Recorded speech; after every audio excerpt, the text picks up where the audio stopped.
Greetings and welcome back to the Casual Wargamer. Today we're looking at the Genestealer Cult preview for 10th edition from the community website. I played Genestealer Cult back in 8th edition for a short time. It ended up being an army I didn't like.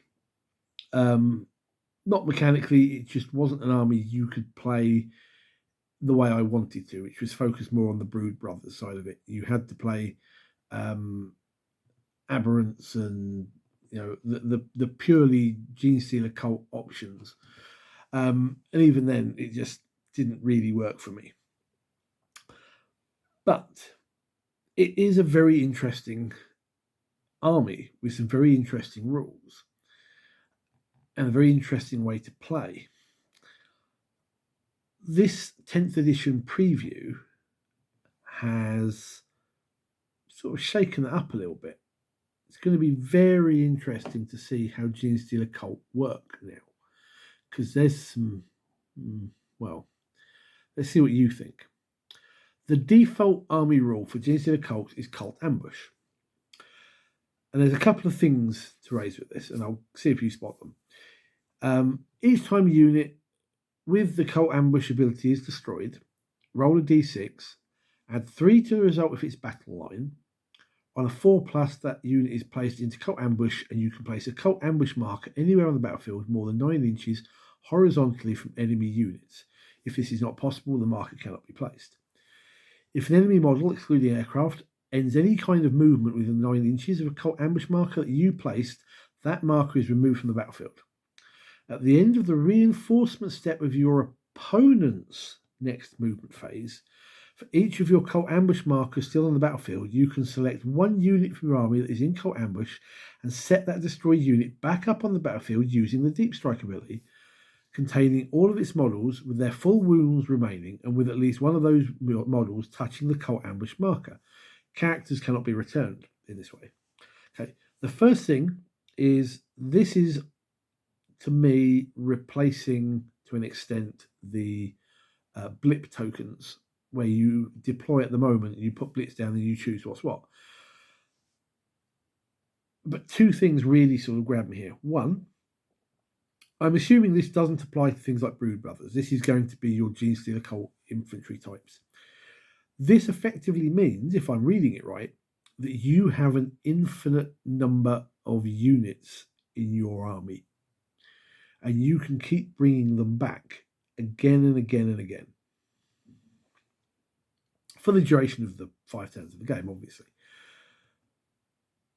That's quite powerful, especially if your opponent starts blasting off your better stuff, because suddenly it can pop up where you want it to once it's been slain.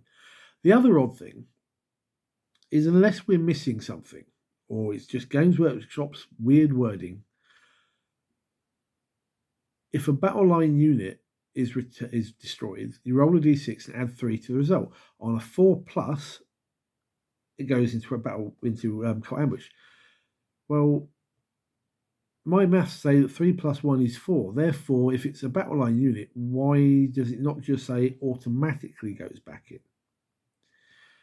So either we're missing something, or more likely, this is just Games Workshop trying to save word count and being rather odd about it.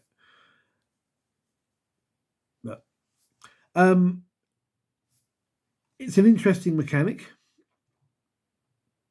as it certainly looks like this is going to replace those blips. Because now, instead of just setting stuff up, you basically have a eternally renewing battle line army. The detachment rule for your Ascension Day, which is your detachment, is they came from below, and each time a Genestealer Cult unit from your army is set up on the battlefield as reinforcements, so when they come back from this, until the end of your next fight phase, weapons equipped by those models have sustained hits and ignores cover. That's quite good. Quite good. They're going to pop up, they don't care where you're hiding, and they're basically going to pour a load of fire into you. This is a nice ability. They also have Brood Brothers, as we expected. So, if you're Genestealer Cult, you can include Astra Militari units in your army, even though they do not have the cult keyword.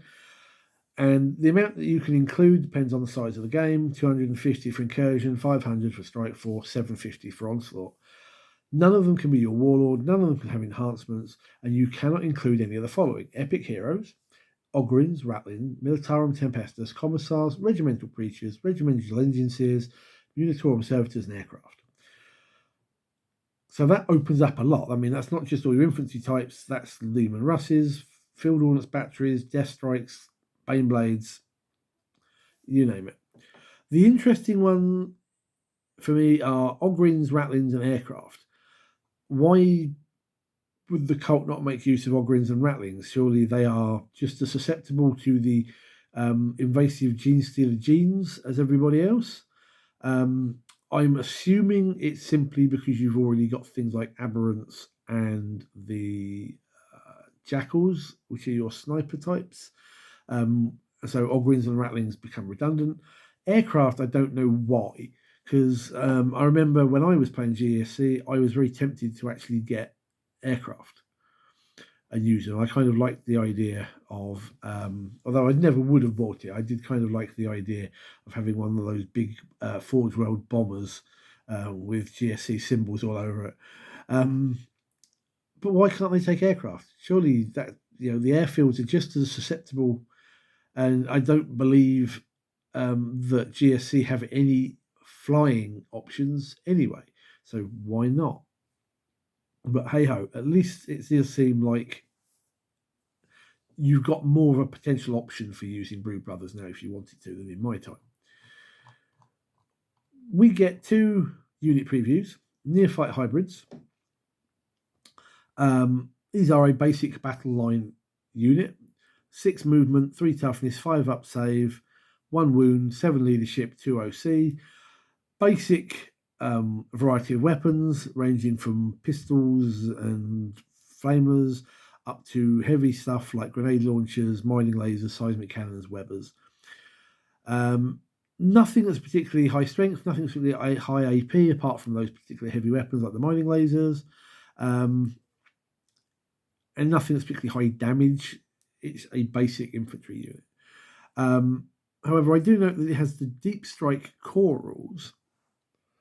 So presumably that means, again, instead of using blip markers, you could just choose to deep strike your units to have them pop up where you want, which actually is a little bit of an easier way of doing it. They also have a rule called a planned generations in the making. At the start of your command phase, roll a d6 for each objective marker you control that has 1 or more units from your army with this ability within range. If 1 or more of the results is a 4+, you gain a CP. So you're basically going to want these guys, in theory, to CP farm for you during the game. There's also a cult icon war gear ability. So in the reinforcement set of your movement phase, you can return up to 3 destroyed models to the bearer's unit. If they are within range of an objective marker, you can return D3 plus 3 destroyed models to the unit, but not characters. Okay, now, something that was said on a couple of other videos that I watched about this was basically that Genestealer Cult resurrects more than Necrons. They have reanimation protocoled Necrons. They're bringing more back and more easily, which seems a bit odd, especially since the previews for this so far seem to show that they want you to lose the units. So you can bring it back later on and pop it up where you need it. I suppose it all depends on whether you really want to play something like Neophyte Hybrids or whether there's something else in your battle line section you'd rather play. But then you've also got to remember these guys are only on a 5 up save and 1 wound. Depending on how many you can take in a squad, they might just get gunned down anyway. But that's interesting. The second preview is the Patriarch himself, who doesn't seem to be quite as powerful as his current incarnation. And his psychic abilities have kind of been turned into a unit ability. So he's 8 movement, so he's fast. He's toughness 5, 4 up armor, 4 up invulnerable, 6 wounds, 6 leadership, only 1 OC. The claws are his only melee weapon. These are now devastating and twin linked, strangely, just to get through those models, I suppose. 5 attacks, hitting on 2, strength 6, AP -2, 2 damage. That's quite a tone down, I think, from the current incarnation. Although the devastating wounds and the twin link obviously make up for it to an extent. Now he has Deep Strike and Infiltrators as keywords, and his abilities are Might from Beyond, which used to be a psychic power. While he's leading a unit, melee or weapons equipped by models in that unit have devastating wounds ability. Now, presumably, he's going to be leading Genestealers, because obviously characters can only go with certain squads in 10th. So if Genestealers don't have devastating wounds on their claws, he's giving it to them. And whatever else they do have, they're going to be doubling up. So that's going to be nice. Cosmic Horror as a psychic ability. Start of the fight phase, each enemy unit within 6 inches must make a battle shock test. That's nice. That's kind of similar to the Tyrannid Shadow in the Warp. And he has a Psychic Familiar. Once per battle, at the start of the fight phase, this model can use the Psychic Familiar, and if it does, you double the range of the Cosmic Horror ability. That's quite nice. All in all, quite a reasonable character. As I say, it depends. It remains to be seen how the Patriarch plays under 10th. I think he's still quite strong in this. Does feel like a bit more balanced than the current version, but you tell me. We get 2 weapon profiles, neither of which I think are particularly impressive. Demolition charges, which are assault blast once per battle. 6-inch range, D6 +3, potentially more with blast. Hits on 2, strength 12, AP -2, 2 damage.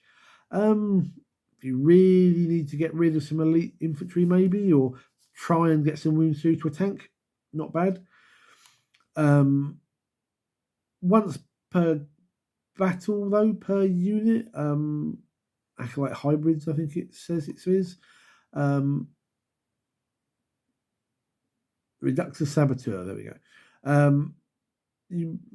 Presumably, you can only have one of these, but if it's, you can take multiple uses of it through multiple squads. I'm not entirely sure. Not sure why they've made it a one use, because it's not that strong compared to other things. But they also get remote explosives, which are blast, indirect fire, 24-inch range, D6 +3 with blast, hits on 3, strength 5, AP 0, 1 damage. Just a few bangs to get rid of light infantry. Nothing really standing out there. The other one is the Power Sledgehammer, which comes with the Abominant. And this is quite nice. 3 attacks, hitting on 3, strength 12, AP -2, D6 +1 damage. I quite like that. Aberrants are presently really tough and hard hitting. AP -2 is still going to be good against Marines, still reasonably good against vehicles, although the strength might let you down a little bit. And the damage is really good. We end this particular one with 2 stratagems. Coordinated Trap for 2 CP, which looks to be the replacement for Crossfire. At the start of your shooting phase, the start of the fight phase, 2 Genestealer Cult units from your army that have not been selected to shoot or fight this phase, and 1 enemy unit. And until the end of the phase, each time a model in either of your units makes attack, it can only attack that unit, and only if it is eligible for the attack, and they get 1 to their wound rolls. So it just makes, I think, as I say, it replaces the Crossfire and makes it a little bit more easier to keep track of. And you're not going to end up with loads of them going off like you do presently, because it's a one-use stratagem. The other one is Tunnel Crawlers for 1 CP in your movement phase. 1 Genestealer Cult unit that is arriving from Deep Strike can be set up anywhere more than 3 inches rather than 9 from enemy models, but can't charge. This is good because this gives you, assuming you've still got the, hybrids that pop up with like the hand flamers, if they're still as good as they were, you could pop up and just potentially waste a load of light infantry, or at least take some wounds off of elite infantry or monsters. Quite good. And for 1 CP, not too bad. Okay, so that is the preview for Genestealer Cult. It's a bit different to what they presently play at, but it's something I like the look of. it kind of still maintains the same feel that the current army has.